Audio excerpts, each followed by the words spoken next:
Test bankımızdan isim bölməsindən növbəti bir testimizə gəlin nəzər yetirək. Sualımız yiyəlik halda bağlıdır və cümləmizdə deyilir ki, When I needed help with calculus, I read Professor Markowitz and Professor Giordano's study guide.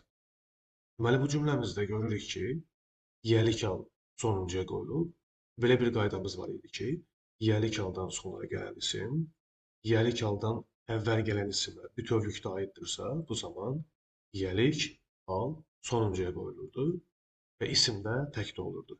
Deməli, bu onu göstərir ki, Professor Markowitz və Professor Giordano's ortaq bir şeydən söhbət getdiyinə görə yiyəlik hal burada sonuncuya qoyulub və burada isim də təkdə olduğuna görə bu cümləmiz doğru hesab olunur. Çünki əgər bunları ayrı-ayrılıqda qoysaydıq, o zaman qayda olardı, qayda olmazdı. Qayda olması o deməkdir ki, ortaq bir çalışmadan söhbət gedir. Deməli, bir doğrudur. İkinci də, My sister-in-law's small business has really taken off. Bu cümləmiz yanlışdır, çünki qaydamız var idi ki, əgər söz önlü mürəkkəb isimləri yiyəlik halda vermək istəyirdiksə, bu zaman təkinin də, cəminin də yiyəlik halını apostrofi s ilə verirdik. Yəni burada my sister-in-law apostrofi s olmalıydı. İki yanlışdır. The son of the man in the red hat was taught mathematics in our school.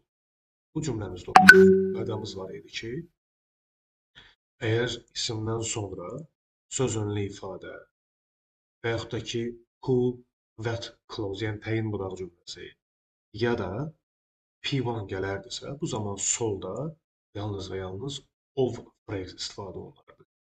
Apostrophe s istifadə oluna bilməzdi. Dördüncüdə, the cousin of the man running in the park is my friend.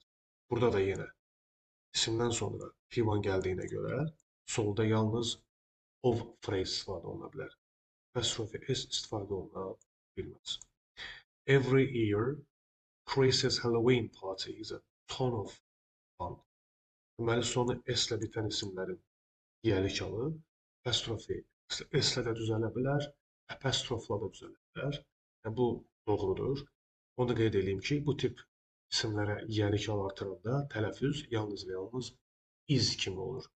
Chris's Halloween, Dickens's works, plays. Yəni, bu formada tələffüz olunur. Çünki sonu s ilə bitənlərə yiyəlik artırırıqsa, tələffüz yalnız və yalnız iz ilə olur. Düzgün cümləmiz 1, 3, 4, 5, C.